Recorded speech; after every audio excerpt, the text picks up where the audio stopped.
Dr. Lena Hart stood by the window of her observatory in the Chilean desert, her eyes fixed on the horizon where the sun dipped below jagged peaks.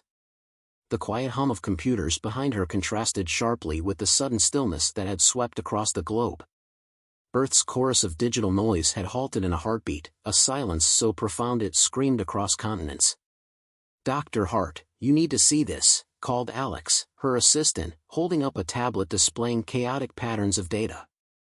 Lena turned, walking over to examine the readings. "What am I looking at?" "It's not just communications, Lena. Satellites, internet, global positioning, all gone in sync. It's as if Earth just went dark," Alex explained, scrolling through graphs and logs. Lena frowned, processing the implications. "Run a diagnostic on all our systems. I want to rule out local failures." As Alex tapped away at the keyboard, Lena's mind raced. This wasn't just a technical glitch, the scope was too vast. It was deliberate, calculated. She paced the floor, her thoughts interrupted by the sharp ring of the emergency satellite phone, the only line still functioning. "Hart," she answered briskly. "Dr. Hart, this is Commander Davis from NORAD. We're convening an emergency session with the Council. Your expertise is requested in Geneva. A plane is en route to your location." "Understood, Commander." "I'll be ready," Lena replied, her voice steady despite the knot of apprehension in her stomach. After hanging up, she turned to Alex. "Pack up everything you can on our recent signal detections from deep space. Whatever's happening, it's not from here." Hours later, Lena sat in a dimly lit conference room in Geneva, surrounded by the world's most powerful leaders, all masked in tension and barely concealed panic. Screens around the room displayed maps dotted with red, signaling the blackout zones. The silence, as it was now being termed, had enveloped every corner of the planet. Commander Davis stood at the head of the table, addressing the group. "Our preliminary assessments suggest this is an act of aggression. The question is, from whom? Or what?" Lena listened, her gaze fixed on the data scrolling on her laptop. The patterns she'd been tracking for months had spiked just before the silence. She stood, clearing her throat. There may be another explanation. This might not be an act of aggression but a message. Murmurs filled the room as all eyes turned toward her. "A message? From whom?" asked the French delegate, skepticism clear in his voice. "From them," Lena responded, tapping a key to project her data onto the main screen. The room darkened slightly as a complex array of signals danced across the screen. "These aren't random. These signals precede the silence by exactly 42 hours.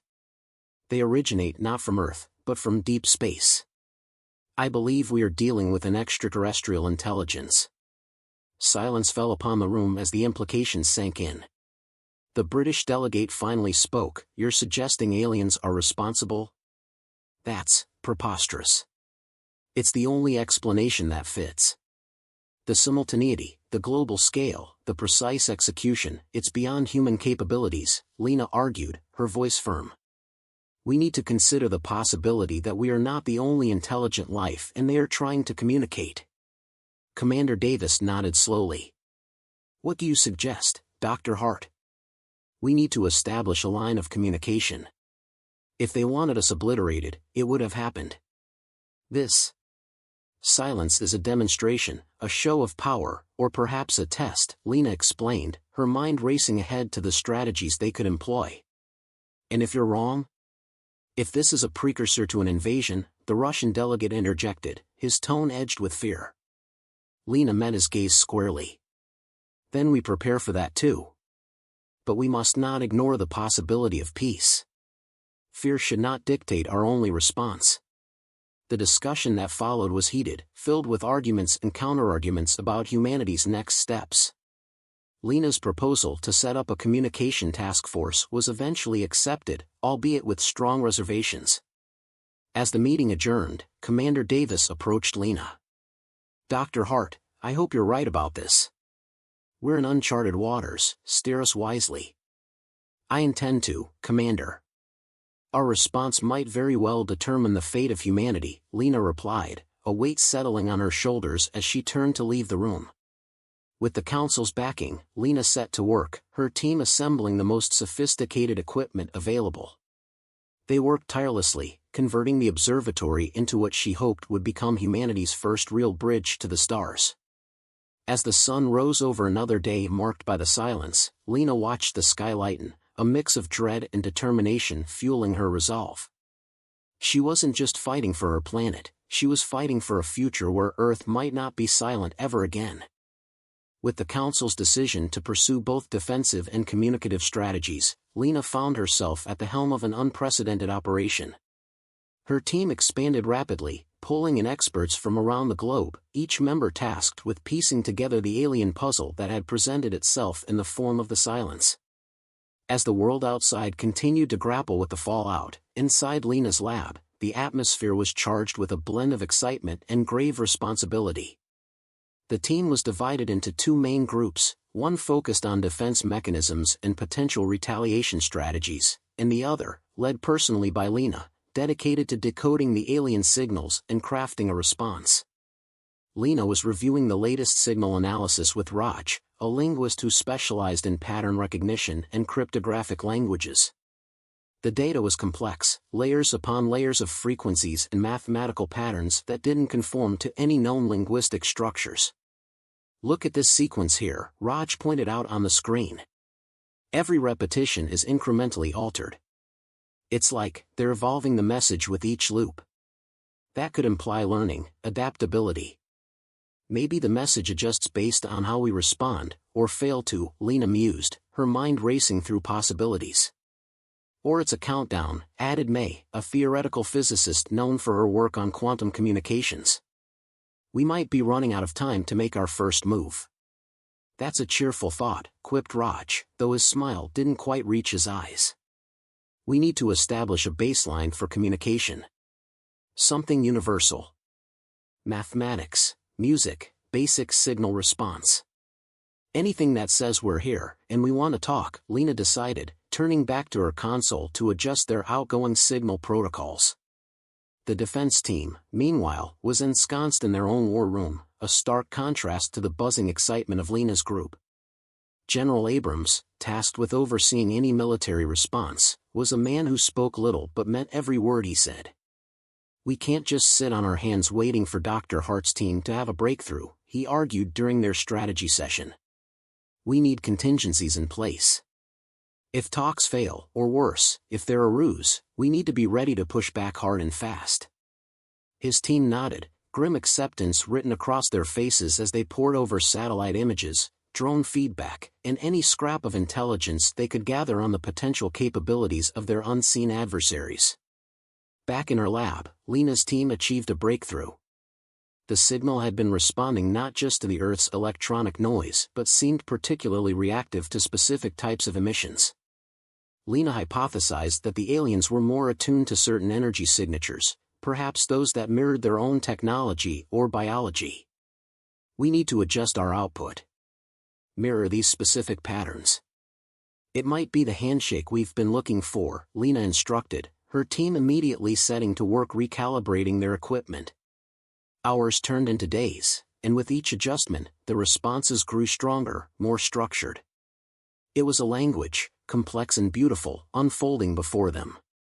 Lena felt a mix of awe and fear. Communication was truly possible, but what would it bring? As the teams worked in shifts, Lena took a rare moment for herself outside the lab. The night was quiet, eerily so without the usual hum of a connected world. Looking up at the stars, she wondered about the beings on the other end of the conversation. Were they watching Earth, just as she stared into the cosmos? The thought was interrupted by her phone, another relic functioning only because of the makeshift satellite link they'd established. "Dr. Hart, it's Abrams. We've got movement. Objects entering the outer atmosphere. Looks like they're coming to us." The general's voice was tense, urgent. Lena's heart skipped a beat. "On my way," she replied, the weight of the moment settling on her shoulders as she hurried back inside. Gathering her team, Lena looked at each face, seeing her own mix of fear and determination reflected back at her. "This is it. We either talk now or possibly never. Let's make sure it's the former, she said, her voice steady, rallying her team for what might come next. As they initiated the transmission, the screen before them flickered, and for the first time, a clear, deliberate pattern emerged. A message. An introduction. A beginning. The council convened once more, this time with a live feed from Lena's lab displayed prominently. World leaders watched in rapt attention as Earth sent its greeting into the void, and the void finally spoke back. The council's war room in Geneva had transformed overnight from a scene of bureaucratic indecision to a nerve center of global strategy. Lena, still connecting remotely from her lab, was center screen, the weight of her recent communications breakthrough with the aliens reflected in her tired eyes but firm voice. Based on the patterns we've deciphered, it's clear they are a highly sophisticated species, not just technologically but socially and culturally, Lena explained to the gathered leaders. They've structured their communication in a way that suggests a deep understanding of negotiation and diplomacy. President Alvarez, representing the United States, leaned forward, her gaze fixed on Lena. Dr. Hart, are you suggesting we continue with diplomatic efforts despite the potential threat their spacecraft might pose? Yes, President Alvarez, Lena replied. Their approach so far suggests curiosity, not hostility. They could have taken aggressive actions already but chose communication. Across the room, General Abrams shifted uncomfortably. With all due respect, Dr. Hart, we can't rule out the possibility of a tactical deception. We must consider the safety and security of our people first. Lena nodded, understanding his perspective. Absolutely, General. Which is why I propose a dual approach. We continue our dialogues, which I will lead, and you prepare for any necessary defensive actions as a precaution. The Russian president, Petrov, stroked his chin thoughtfully. And what if these talks fail? We need assurance of a strong defensive posture. Rest assured, President Petrov, General Abrams interjected, our defense systems are on high alert, and we're coordinating with all member states to ensure a unified response if required. Lena turned her attention back to the communications interface, her team adjusting the equipment as they prepared for another transmission session. The alien messages were becoming more frequent and complex, each transmission refining the linguistic model they were building. We've started to touch on topics of territory, resources, and even cultural exchanges, Lena reported. They're curious about us, our planet, and our history. Back in the lab, Raj fed the latest data into the system. Lena, look at this sequence. There's a repetition here that aligns with their previous mention of harmony and coexistence. Lena's eyes lit up. That's good. Let's emphasize those concepts in our responses. Show them that we share those values. The screen suddenly flickered, and a new message began to form, the symbols slowly translating on the display. They're inviting us to a meeting, a physical one, in neutral space above Earth. They want to establish a formal dialogue. The war room erupted in whispers and murmurs. Meeting with an alien species face-to-face was beyond what anyone had anticipated so soon. President Alvarez raised her hand, silencing the room. Dr. Hart, do you believe this meeting is safe? It's a risk, Lena admitted. But it's also a monumental opportunity. With strict precautions and the right preparations, it could be the key to understanding their intentions and building a relationship. General Abrams was already in discussion with his aides, no doubt planning the logistics of such a meeting in terms of security and military oversight. Lena continued, we need to be as prepared for peace as we are for defense. This meeting could set the tone for our future relations with not just this species but potentially others in the cosmos. The German Chancellor, Weber, nodded thoughtfully. Dr. Hart has a point. If we can establish a diplomatic relationship, it could lead to an alliance, shared knowledge, even advancements we can't yet imagine. The room settled into a cautious consensus. Preparations for the meeting would begin immediately, with Lena's team working closely with military advisors to ensure every scenario was covered. As the session adjourned, Lena stayed online, her team buzzing around her, adjusting instruments and preparing for the next communication. Raj came over with a fresh printout of the translated messages. "Look at this, Lena. They've mentioned their home, their technology, even hinted at their governance. It's like they're truly opening up." Lena scanned the document, her mind racing. "This is it, Raj. We're not just making contact, we're making history. Let's ensure we're ready for whatever comes next." The preparation for the interstellar meeting moved forward at a frenetic pace, with every detail scrutinized and planned. Lena, though physically distant from Geneva, was at the heart of it all, bridging the gap between humanity and a new frontier. Her resolve strengthened by each successful exchange, she was determined to steer Earth through this uncharted territory, her every move watched by billions, her every decision shaping the future of her planet. The tension in Geneva was palpable as the day of the meeting approached. Lena, operating from her lab, coordinated with General Abrams and his team to set up secure communication lines and ensure all contingencies were covered. The council members convened virtually to discuss the final details of the historic encounter. "Dr. Hart, everything's set on our end," General Abrams confirmed. "The meeting zone is secured, and our escort teams are ready. We'll maintain a tight perimeter and have immediate extraction protocols in place." Lena nodded, feeling the weight of the moment. "Thank you, General. Let's go over the communication protocols one more time. It's crucial that nothing is left to ambiguity." As they reviewed the procedures, Lena's team monitored the alien spacecraft's position, ensuring it adhered to the agreed-upon coordinates. The craft was a marvel of engineering, its design unlike anything humanity had ever seen, sleek, efficient, and emitting a low, pulsating hum that was now familiar to Lena's team. On the day of the meeting, Lena connected to the command center early. She checked in with Raj and May, who would assist her with real-time translations and ensure the technological setup functioned flawlessly. "Everything's green on our end," Lena, May assured her. "The translation algorithms are optimized, and we'll be monitoring the alien frequencies continuously." Lena took a deep breath, centering herself before the transmission began. "Let's make history," she said, a slight smile crossing her face despite the nerves. The video link activated, and the alien delegate appeared on the screen. Its form was humanoid but distinctly different, with elongated limbs and a translucent quality to its skin that allowed light to pass through it, giving it an ethereal glow. "Welcome," Lena began, her voice steady. "We are honored to meet with you and hope today marks the beginning of a meaningful exchange between our species." The alien responded, its voice modulated and serene. "We share your hopes, Lena Hart. This is a significant moment for both our civilizations." Their conversation delved into various topics, from technological exchanges to philosophical discussions about society and governance. Lena was impressed by the depth of the aliens' insights and the sophisticated level of their questions.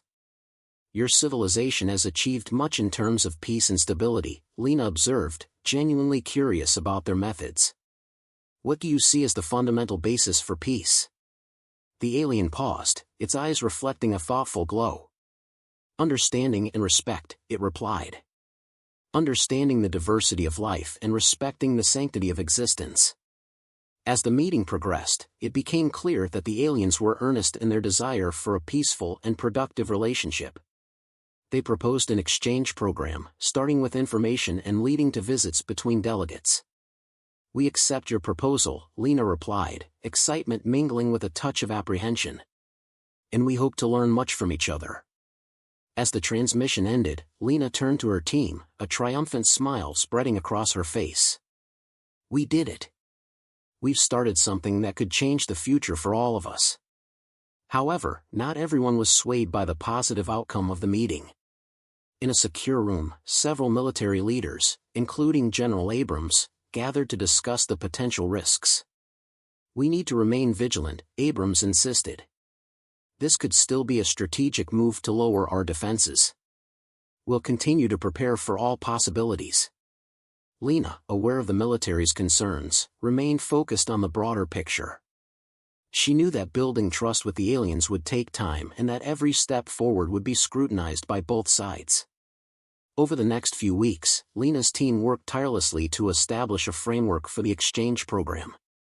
They sent detailed reports on Earth's environment, culture, and technological achievements, receiving in-kind data about the aliens' home world, which was rich in biodiversity and advanced in energy utilization.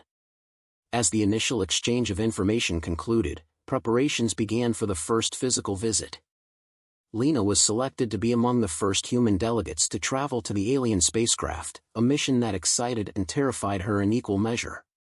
In her final briefing with the Council before the visit, Lena shared her hopes and concerns. This mission could be the cornerstone of a new era of interstellar diplomacy. Or it could confirm our worst fears. Either way, we'll be prepared. The Council members nodded, their expressions a mix of anxiety and optimism. They trusted Lena's judgment and knew she would represent humanity with integrity and courage. Lena spent the night before the mission reviewing everything they knew about the aliens, determined to make the most of the opportunity. She understood the risks but believed in the potential benefits of a peaceful and cooperative relationship. As dawn broke over Geneva, Lena boarded the transport vessel that would take her to the meeting in orbit. Her heart raced as the craft ascended, the Earth shrinking beneath her. "This is Dr. Lena Hart," she transmitted back to the command center as the alien spacecraft came into view, its silhouette a beacon against the backdrop of space. "Beginning approach for the first human-alien summit. Wish us luck." With that, Lena stepped into the unknown, her spirit buoyed by the potential of what they might achieve and the historical significance of the moment. As the hatch opened, she was greeted by the alien delegate, its hand extended in a universal gesture of welcome. "Welcome, Lena Hart," it said, its voice echoing through the chamber. "Welcome to the future." The Interstellar Summit was a groundbreaking event. Aboard the alien vessel, Lena and her team navigated the intricacies of diplomacy with a species whose perspectives on existence and cohabitation stretched the limits of human understanding. Each conversation with the aliens expanded her grasp of their culture, which was deeply rooted in a philosophy of interconnectedness and sustainability. "I am continually astounded by the depth of your societal integration," Lena expressed during one of the sessions, her voice tinged with respect and curiosity. "Your ability to sustain peace across different life forms on your planet is something we aspire to achieve." The alien delegate, whom they had begun to call Saren, due to the serene manner in which it communicated, responded with a tone of mutual respect. "We see all life as threads in the same fabric, Dr. Hart. Dissonance between threads weakens the whole. Your people possess great potential for harmony. Your diversity is a strength yet to be fully realized." As the summit progressed, Lena and her team presented Earth's cultural artifacts, scientific advancements, and philosophies. In exchange, the aliens shared their advanced technologies, particularly in energy production and environmental regeneration, offering Earth potential solutions to long-standing challenges. "We are prepared to assist you in implementing our energy systems on your planet, to help you achieve sustainability without the degradation you currently face," Saren proposed in one of the pivotal sessions. Lena nodded, aware of the immense benefits such technologies could bring. "Your generosity is profound. We will need to prepare our world for such a transition, to ensure it is embraced without fear or misunderstanding." The dialogues were recorded and transmitted back to Earth, where the Council and the global population watched with bated breath. The success of each interaction brought hope but also highlighted the significant changes that lay ahead. Towards the end of the summit, Lena initiated a crucial dialogue, one that had been at the back of her mind since their first communication. "Saren, while we are grateful for this exchange and the future it promises, we must discuss the protocols for any future visitations to Earth by other civilizations you are in contact with." Saren acknowledged the validity of her concerns. "Indeed, Dr. Hart. We are part of a network of civilizations, each at different stages of development. We can establish guidelines and protections for your planet to ensure that your development is not interfered with or exploited." This assurance was key to securing Earth's sovereignty and safety, and Lena felt a wave of relief knowing that they could look forward to a future of interstellar cooperation without fear. As the summit concluded, Lena and her team prepared for their return to Earth, their minds filled with plans and protocols. Saren escorted them to the departure area, its movements graceful and fluid. Dr. Hart, your courage and intellect have opened a door that has been closed for too long, Saren said, its voice resonant within the chamber. May this be the beginning of a long and fruitful relationship between our peoples. Thank you, Saren. We look forward to a future where our civilizations thrive together, Lena replied, feeling the gravity of their achievements. Upon returning to Earth, Lena was greeted with a hero's welcome. However, the real work was just beginning. She spent the following weeks briefing the Council and preparing the global community for the changes that lay ahead. The technologies and philosophies introduced by the aliens promised a brighter future, but only if humanity was ready to embrace them. Lena addressed the United Nations in a historic speech, outlining the agreements made with the alien civilization and the steps Earth would take to integrate the new technologies. Ladies and gentlemen, we stand on the brink of a new era. Today, we begin the journey of true global and interstellar cooperation, Lena declared, her voice steady and clear. Let us move forward with open minds and hearts, ready to learn, ready to change. The applause that followed resonated not just in the hall, but across the world. Lena's speech was broadcast everywhere, igniting discussions and plans for the future. In the months that followed, Lena continued to lead the integration efforts, her life forever changed by the responsibility she bore. She frequently communicated with Saren, each exchange strengthening the bridge between their worlds. As Lena watched Earth rise to the challenges of this new chapter, she knew that while the road ahead was long and fraught with adjustments, humanity was not walking it alone. With the guidance and friendship of the aliens, Earth was finally ready to redefine its place in the cosmos. The silence that had once threatened the stability of their world had transformed into the dialogue that would secure its future.